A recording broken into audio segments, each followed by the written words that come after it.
Hello and welcome to True Crime Daily's The Sidebar, taking you inside the high-profile and notorious cases from across the country. I'm your host, Joshua Ritter, a criminal defense lawyer based here in Los Angeles and previously an LA County prosecutor for nearly a decade.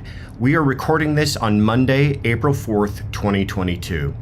And today we are joined by Eric Siddall, a prosecutor and vice president of the Association of LA Deputy District Attorneys, and Brooke Jenkins, a former assistant district attorney in the San Francisco DA's office. Welcome to you both. Great, thank you for having us. Thank you. We're going to be doing something a little bit different today, and I'm excited to talk about this. We're going to be taking on the topic of progressive prosecutors. We will talk about the role of district attorneys in curbing crime and the unintended consequences of leniency in the judicial system, along with what can be done to address community concerns about aggressive policing and the growing prison population. So kicking it off, Brooke, for those who aren't familiar with that phrase, progressive prosecutors, could you talk a little bit about the concept of progressive prosecution, what that means to you, what do you think it's come to be known as? Yes, and I'll tell you, the way that I have viewed it is that it's a prosecutor who seeks innovative ways to create alternatives to incarceration. We have, of course, grown into a country where we have, a number of prisons and jails that have been used to house our criminal offenders.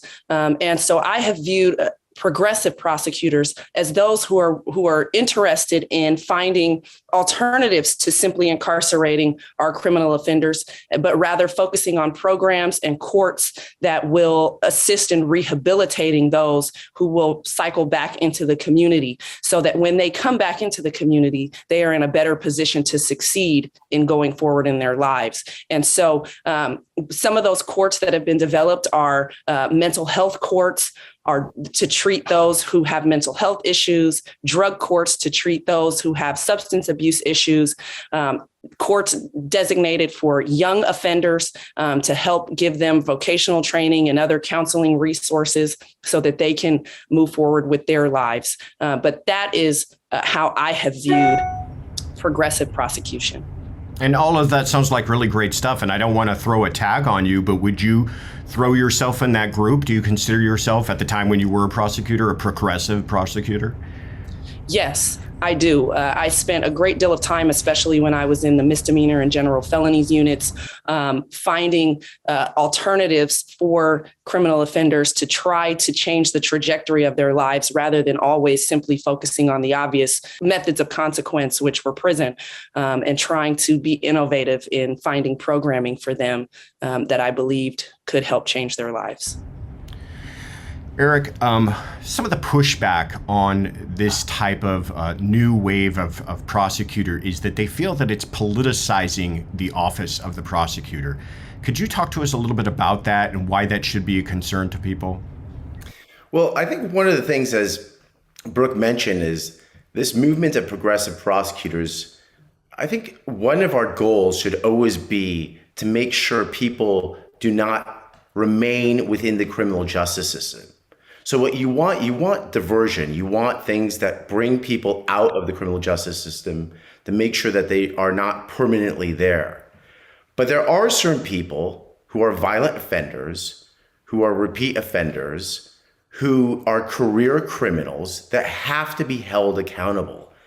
And one of the faults that a lot of people have with some of these progressive prosecutors, not all of them, but some of them, is that they're not holding these people accountable. And I think we see that a lot in Los Angeles and in San Francisco, where there's a new extremist radical version of this progressive prosecutor. I think my old boss, Jackie Lacey, was a progressive prosecutor. She did many of the types of reforms that Brooke just talked about, especially when it came to mental health diversion. But these other prosecutors are doing something radically different in that they're giving all these benefits to people who do not deserve the benefits, the people who are the repeat violent criminals. And I'll give you one great example. People who are felons in possession of a firearm. they're given a lot of opportunities under this current administration, under this extremist progressive prosecutor view, where they're not put in custody. They're given diversion programs for felons with possession of a firearm, and yet they go in and commit more serious violent felonies like murder and robbery. And we, in fact, had a case just recently where a guy was a repeat offender, had been in prison multiple times, had been caught with a gun, which was illegal, released immediately, and then went and killed this poor guy at Taco Bell. And it's a real problem. And one of the problems, again, is that instead of looking at individual cases and trying to reform the system, what they do is they have these blanket policies and they're not protecting the public. Eric, I want to stick with you for just a second because there's a term that you used a couple of times that I'm hoping you can help listeners to understand a little bit better, but it's the idea of diversion. And this is where people suffering from mental illness or addicts or those who are impoverished, putting them into more social programming rather than prison sentencing, with the idea of that will somehow prevent recidivism. Could you talk about one, explain to us more what that is? Two, is it working, and how do you measure if it's working? Well, diversion as a concept is great, right? You want to put people in programs that prevent them from reoffending, especially when you're talking about drug offenders. And since 2000, California has had a policy of diverting drug offenders. And that's been it was a pretty successful program. It made sure that these people were not in state prison and gave them the appropriate help. And we had drug courts all throughout California kind of dealing with this class of individual, because they're really not criminals, right? And so if they're not really criminals, the criminal justice system should have a very light touch with them, and you don't want them in prison for many reasons, not just because it's the right thing to do, but also you don't want to occupy your prisons with non-violent, non-serious offenders when we have plenty of serious and non-violent offenders out there that we need to put them in those types of lockdown facilities. The problem with a lot of these programs is there's just not a lot of capacity. In other words, you don't have a lot of room to put these people, and you don't really have a way to scale it up big. And that was one of our problems here in Los Angeles. It was something identified by the RAND Corporation when they looked at our diversion programs, especially when it came to mental health. The problem is, how do you scale it up? And how do you define it? And how do you also judge the results, the metrics? How do you see if they're working or not? Again, and I think this is one of the problems with a lot of progressive prosecutors or so-called progressive prosecutors, is what they do is they start diverting people, but they're not actually checking to make sure that the programs are successful and that the people that are going into these programs are successfully completing these programs. Yeah, you make an excellent point about how we can't treat everyone as criminals. And I think that's a concern that people have had, that for too long, if somebody's caught up in the criminal justice system, that's exactly how they're treated, as a criminal. And there's no other way but this kind of, black and white way of looking at it, that you're either on the criminal side or not. But there's a lot of in between and gray area. And Brooke, turning to you, another one of those areas that I think deserves a kind of lighter touch, and we can't just completely have a blunt tool way of handling it, is the idea of prosecutorial discretion. And some of these prosecutors have come in and said, here's a list of crimes I'm not going to prosecute, or here's a blanket policy I have on how we're going to treat this type of offender. Can you talk to us a little bit about that and why that might be harmful and against kind of the ideas that a progressive prosecutor might be trying to explore? Right. Yes. And so that is true. What we've seen in LA and in San Francisco is that the DAs have come in, the new DAs have come in, and they've issued these policies that every DA is supposed to to follow in every single type of case. So for instance, in LA, they received blanket policies that certain crimes would not be charged, that including certain misdemeanor crimes. In San Francisco as well, we've received blanket policies regarding gang charges, regarding recidivist statutes. So how we deal with repeat offenders who commit serious and violent felonies. And what that does is it removes the ability of each case handling district attorney to decide what is appropriate in each individual case, right? We should be viewing each case as a unique situation. Everyone has a different criminal history. Everyone's case facts are different, and we should be making decisions for public safety and in that person's situation regarding their specific circumstance. And so when they issue these blanket policies, it prevents case handling attorneys from doing just that. And so we are treating repeat and chronic offenders of violent crime the same way that we are treating, nonviolent offenders who commit one or two crimes. And you just can't have a universe in which that's the case. Removing discretion actually harms our ability to protect the public and to treat each criminal offender in the way that is appropriate for that individual. Okay.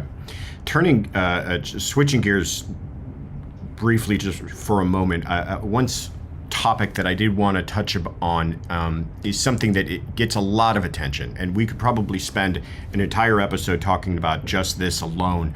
But I kind of wanted to get both of your thoughts, because this is something that a lot of these progressive prosecutors keep coming back to, especially there's been some recent developments in New York and how they've handled the idea of bail reform. And that many offices are now turning away from the idea of using cash bail at all, meaning that the judge is left with only the decision of whether or not to keep somebody in or to release them, and that there's no kind of in-between way to, one, protect the community, and two, ensure that that person will come back to court. I'll stick with you on this, Brooke. Just give me your thoughts on is that working? Is it something we should continue to pursue? What are your thoughts? So I think the concept is a noble one, right? We want to make sure that the system is fair to everyone, regardless of what your financial situation is. And I think that was initially the objective of doing away with cash bail. But like you said, what we have seen is, again, with a blanket policy of that type, is the inability to handle particular circumstances and offenders in a way that is necessary for them within that construct. And so let me give you an example. And first, let me explain to the listeners that for basically, we are left in this black and white universe of either simply no detention at all, or detention without bail, which means the person is detained and doesn't have the right to post bail. But that is reserved under the law for violent, very, very violent offenses: attempted murder, very vicious assaults, and sex crimes. And so if you don't fall within that category, the court actually doesn't have the legal right to detain you without bail. And so what happens is there's this universe of people who are nonviolent but commit chronic offenses over and over and over again. And so what we're seeing in San Francisco is we had a woman who committed over 100 thefts from Target repeatedly, over and over again. And when she was brought into court, finally charged with over 100 counts of theft, we simply had to agree to her release because, again, her crimes were nonviolent, but yet she was a repeat offender who we could not stop from stealing from this same store. And yet the case handling DA was prevented from seeking her, the judge's ruling that this woman remain in custody because she didn't fall into the category of a violent offender. And what happened in that case is she was released back out into the public. And within 2 weeks, she was arrested again for stealing from another store. And so we go back in, and it's simply the same sort of revolving door where, again, she doesn't meet the requirements of somebody who's violent. And so she had to be released again under the law. And that was not because cash bail is not available to us in this system. We simply have district attorneys in San Francisco and LA who are precluding us from using cash bail, even in unique circumstances like that, where it's necessary to protect, the public, and in this circumstance, to keep someone really from continuing to rack up charges and cases. I mean, in some circumstance, you want to stop the offender from harming themselves because they're worsening their own situation as they continue to pick up more offenses. It's absolutely incredible. You have to imagine how this is affecting businesses, and I think we're seeing that even in San Francisco, that if they feel like they're not going, because people know this, the people who are committing these crimes know that they're going to be released, and that there's really nothing stopping them. So what's to prevent them from going back for the 50th time, the 60th time, and the 99th time to rob the same place?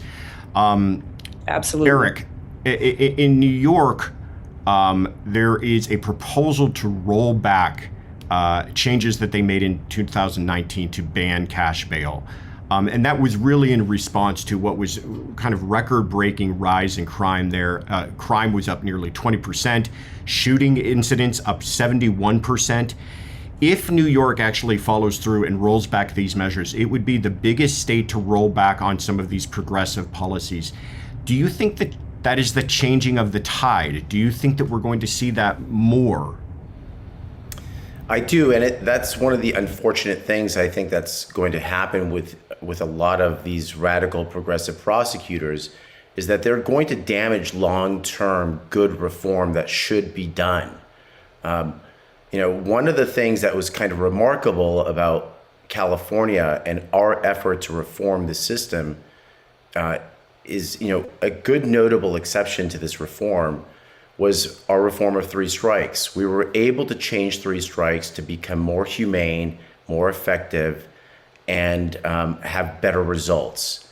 Back in 2012, when we changed three strikes from being a draconian mechanism that was used throughout the state to put people in prison for life for stealing a pair of jeans, to a system where you had to be a chronic violent offender before you to be put in prison for the rest of your life. And that was a deep reform that was made in the system. And it was a reform that was made by all types, agreed by, one of the leaders of that reform effort was Steve Cooley, who's a pretty law and order traditional prosecutor. But it was necessary reform. My fear is that we're going to start to see these failed policies of these radical prosecutors. And what they're going to do is the public is going to have enough. And politicians are going to see that and pounce on that and roll back necessary reforms. And that is what we're kind of seeing in New York. Now, New York is also a little different because one of the things that they're trying to introduce in New York is something that we've had in California for about 30 years and nationally in our federal system for about 30 years, which is the idea that bail should also be about public safety. In New York, the bail system is designed only to make sure that people return back to court. In California and in the federal system, part of the consideration of putting someone in custody during their pretrial period is the idea that it will also protect the public. So New York is, all they're really doing is they're kind of conforming to what the national standard is right now in terms of this proposed reform by their governor. And I'm glad you bring up New York, because I wanted to kind of touch on how the reaction to some of these changes around the nation. We'll stay with New York, and Eric, if we could, we'll stay with you. The Manhattan DA is Alvin Bragg, and he came in day one and had some pretty radical changes in policy. And one of those was the presumption of non-incarceration so for every case, except those with charges of homicide, violent felonies involving a weapon that caused physical injury, or felony sex offenses, the presumption was for non-custody, meaning the presumption was that to resolve this case, to dispose of this case, the DAs would be looking for some sort of an offer that did not include any kind of custody time. That leaves a lot of felonies on the table, even taking out those serious ones that we outlined, a lot of felonies on the table.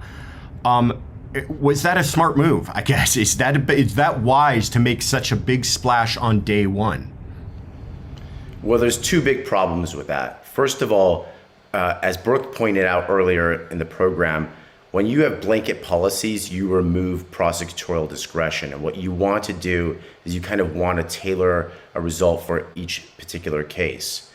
At the same time, one of the things that kind of drives crime down are two factors. One is the certainty of being caught by the criminal, and that is something that the police, do. And the other thing is a certainty of punishment, that if you commit certain types of crime, you will be punished, and you will be punished in a certain way. And one of the problems is when if you're committing a violent crime and you feel that you're not going to get punished because the DA just said that you'll never get punished, that just drives crime up. That encourages people to want to commit more crime. Brooke, turning to your home city, let's talk a little bit about San Francisco and Chesa Boudin. He came in day one and kind of had this emphasis on not prosecuting crimes involved in what we call quality of life, things like public camping, consensual sex work, public urination, blocking sidewalks, et cetera, et cetera. What has been the reaction inside the city of San Francisco and within the office with those changes?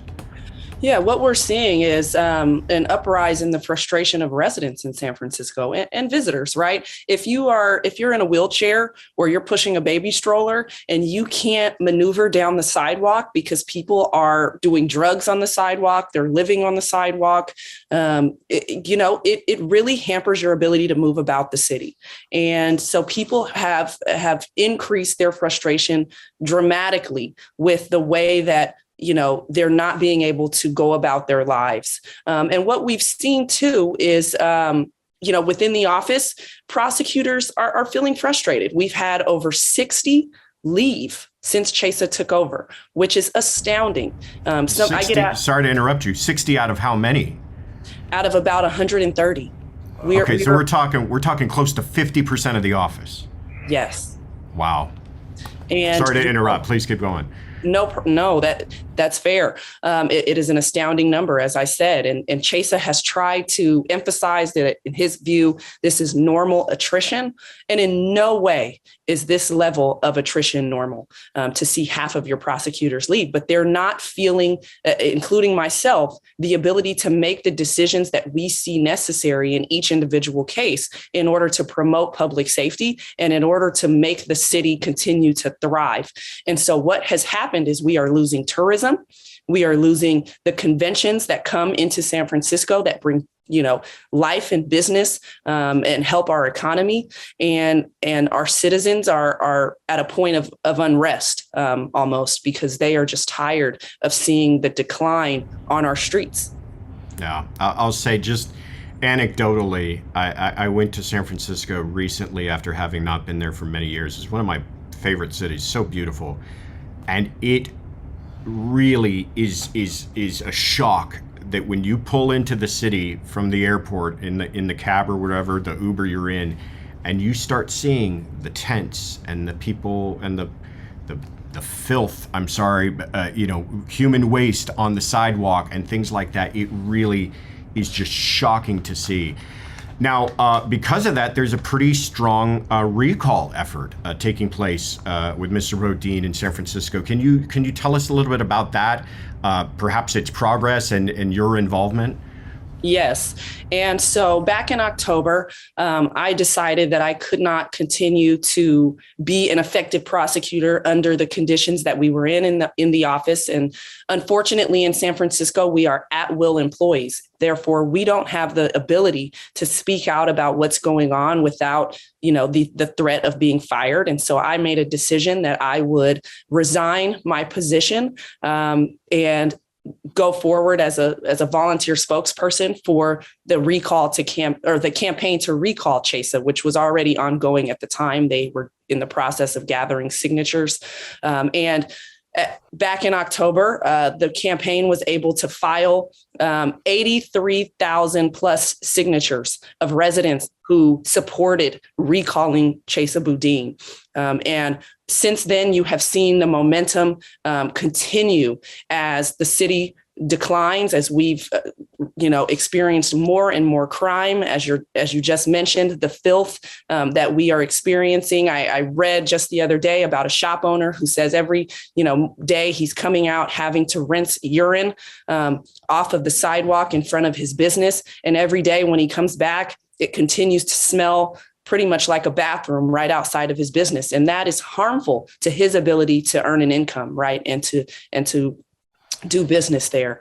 And what we have seen is that we are garnering more and more support every day for his recall, because people are fed up and they want a prosecutor who is able to balance the interests of reform and public safety, which is what is not happening with these DAs that we are speaking of. And so we have an election on June 7th coming up to determine whether or not Chesa will remain in office. Wow. Well, we will be keeping a very close eye on that. Eric, let's turn to Los Angeles. George Gascon. This is something that hits home to me because I was part of that office for many years. Mr. Gascon came in, and in his first 100 days, he ended, actually, in the first day, he filed several memorandum outlining that he was ending the filing of death penalty charges. He stopped the process of prosecuting minors as adults with zero exceptions. He did away with criminal enhancements, including the gang enhancement that he said exacerbated recidivism. So, Eric, what was the reaction within the office to these directives, and what effect have they had? Well, I think it was very telling that first of all, the directives were entirely written by defense lawyers and people who advocated for the defense side. So these were not directives that were written by actual prosecutors, people with law enforcement backgrounds. They were written by defense lawyers for defense lawyers. The reaction throughout the office was disbelief. I think most people thought that he would moderate his rhetoric, that he would seek conciliation.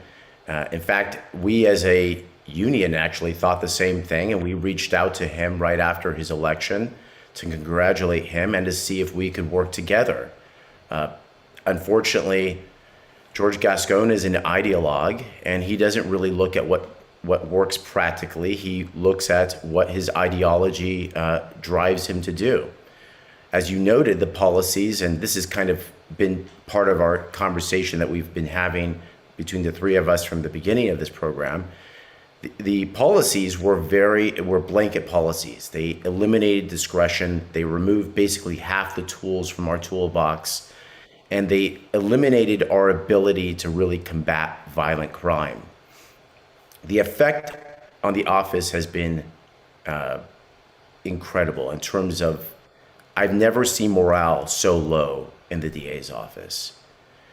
And a few months ago, we actually had a plebiscite with our members. We asked them, do you want to support the recall of George Gascon? And 98% of our membership voted that they wanted to recall the DA. I don't think that would have ever happened in any other circumstance with any other DA in the history of the Los Angeles County District Attorney's Office. And that's because we have become, in effect, an office that advocates for defendants over the rights of victims. We advocate for defendants over public safety. And that's not why people signed up to become prosecutors. I mean, Brooke and I are prosecutors because we believe that the public should be safe, but we should ensure that safety in an equitable and ethical manner, and that we should make sure that people do not enter the criminal justice system unless it's absolutely necessary. Unfortunately, what we have in this current DA, George Gascon, is this very radical view of turning the entire system upside down. And actually, those are his words. He came down here, as he said, to turn the whole system upside down. And effectively, he has, which is why not one single person who's running for mayor of Los Angeles is standing by him, and why two of the candidates for mayor in Los Angeles have openly endorsed the recall of the DA. Again, things that would never have happened. The other thing that would never have happened in any other circumstance is we actually got an injunction against the DA to force him to stop breaking the law. I mean, it was unprecedented. We actually had to go to a judge and have a judge give an order to the DA, the guy who's supposed to be enforcing the laws of Los Angeles County. And we had to have the judge tell him, stop breaking the law. So, you know, it's truly incredible. And I use the word incredible not in a good way. It's jaw-dropping what's going on in Los Angeles and the DA's office. No. And we're not just talking, you know, within the hallways of the DA's office and kind of the inside baseball, you know, gossip mill. We're talking real life consequences outside of the office. Homicides from 2019 to 2021 have increased about 94%. Grand thefts have increased about 59%. And this has caused him, Gascon, to try to pivot on some of these initial policies, including one case that really gathered a large amount of press coverage involving the recent case involving a 17-year-old minor at the time and a sexual offense of a young woman. Can you please tell us about that, Eric, and why that caused so much grief for Gascon and his policies? Again, this goes with the problem of having blanket policies. So one of the blanket policies that Gascon had was that no minor, no matter how heinous the crime, no matter how heinous the record, no matter how unrepentant that person was, would ever be tried in criminal court. So all juveniles were going to remain within the juvenile system, and none of them would ever face true criminal penalties. So what happened was, as you mentioned, there was a person by the name of Tubbs, and Tubbs sexually assaulted a 10-year-old girl in the women's bathroom at a Denny's.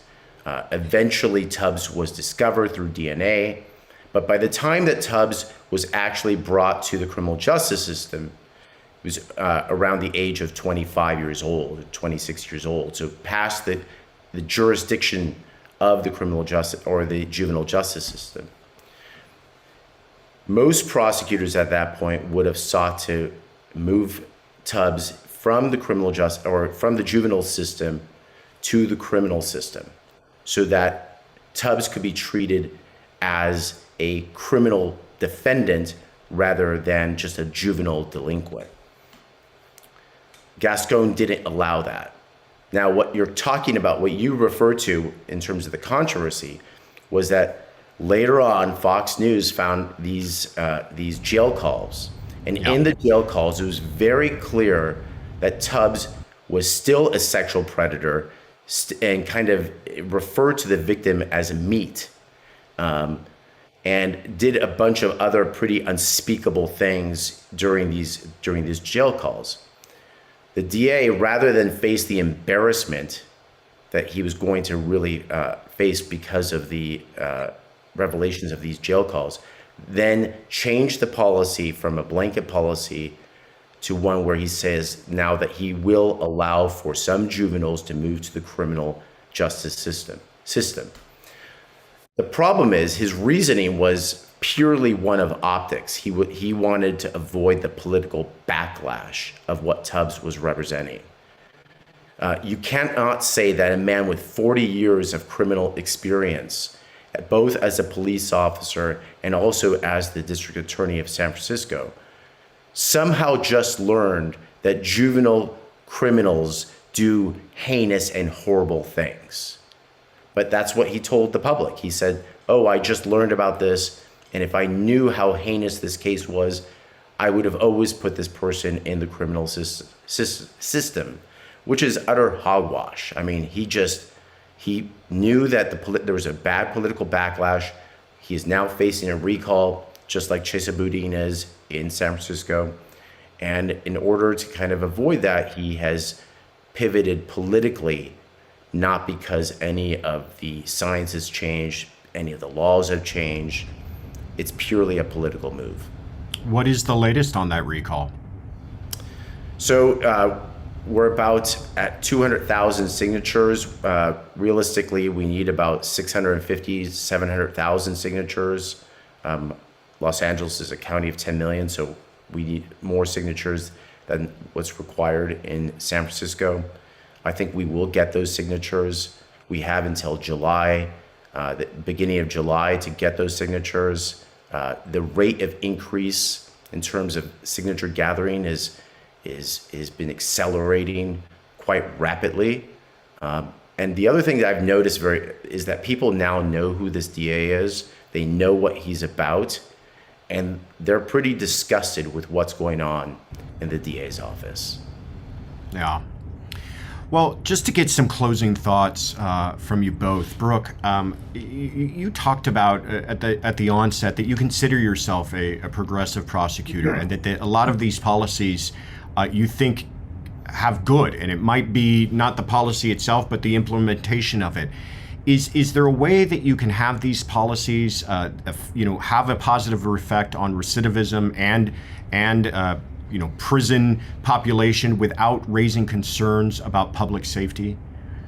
Absolutely. Absolutely. And again, as I said before, it requires balance. It requires you understanding that sometimes you have to recalibrate if you realize that a policy is actually having a harmful effect on public safety. And that is what these DAs have been generally unwilling to do, unless for political reasons they are influenced to do it. But what I've tried to express, like for instance in San Francisco, with his refusal to allow us to use gang charges and enhancements, that is something, of course, we need to be very thoughtful about as prosecutors in the way that we use those tools, understanding the impacts that they have on criminal defendants of color, particularly Black and Latino defendants. But that doesn't mean you throw the baby out with the bathwater. Gang violence is still an issue in our communities. And what we've seen is a massive uprise in the level of gun violence in Black and Latino communities in San Francisco. And so you have to be able to address those circumstances appropriately. And Chesa has been unwilling to move his position for political reasons, even when we have murder cases that can't be charged correctly without those particular types of charges. And so we are seeing killers be in a position where they can go free because of this political position that he has taken, rather than putting forward simply a more thoughtful tone with respect to how we prosecute, and still giving prosecutors discretion, still sort of ordering that managers, weigh in perhaps on the way that certain charges are used with the younger attorneys. But instead, like I said, he's thrown the baby out with the bathwater, and public safety is out to dry, period, because of what's happening. Yeah, you make such an excellent point that much of his political rhetoric is about protecting communities, minority communities, yet those are the communities that are suffering the most from these policies, with violence and homicide rates going through the roof. Eric, I'll leave you with the same question. Is there a balance that can be struck? 100%. And I think the system does need to be reformed. We need reform. But we also need reform that's sustainable. And I kind of gave that example of 3 strikes. We want reform that has consensus, that will last longer than just one election cycle. And that's the problem with a lot of these radical progressive DAs, especially in San Francisco and Los Angeles, is that they're not giving us lasting reform. They're giving us reform that does not work, that's not practical, and that's based on ideology. And again, and this is a point that Brooke made, and I think it's an important point to remember. Los Angeles is about 6% Black, yet 35% of our homicide victims are Black. That is ridiculous. It is outrage. We as a society should be ashamed of the racial disparity that is occurring in our cities. That is unacceptable. And yet, when these reforms or these radical reformers change the system, the people who are most impacted are the victims who lived in the most marginalized communities. certain communities in Los Angeles are seeing 150% increase in homicide rates. And those communities were already plagued by homicide. So these reforms, and I hate to call them reforms, but these ideological changes have real life impact on our most marginalized communities in Los Angeles. They are not helping them, they're making them dangerous. And violence is one of those things that it doesn't just affect the actual victim and the actual defendant. It causes other long-term side effects within communities. Communities that are plagued by gun violence, gunshots, those communities generally have lower test scores, not because the students are worse off than other students from other communities, but because the increase in adrenaline, the adrenaline rush that occurs when you're trying to save yourself from gunfire actually interferes in your ability to take a test. And so it affects education, it affects public health, it affects the economy, it affects the entire community. And so when gun violence is out of control in these communities, everyone in that particular community is affected, not just the victim and not just the defendant.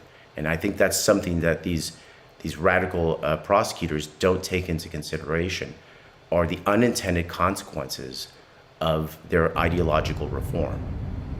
Wow, it's a very powerful point. So this is something we could talk about for hours, but that is our show for this week. Brooke and Eric, thank you so much for coming on. Brooke, where can people find out more about you?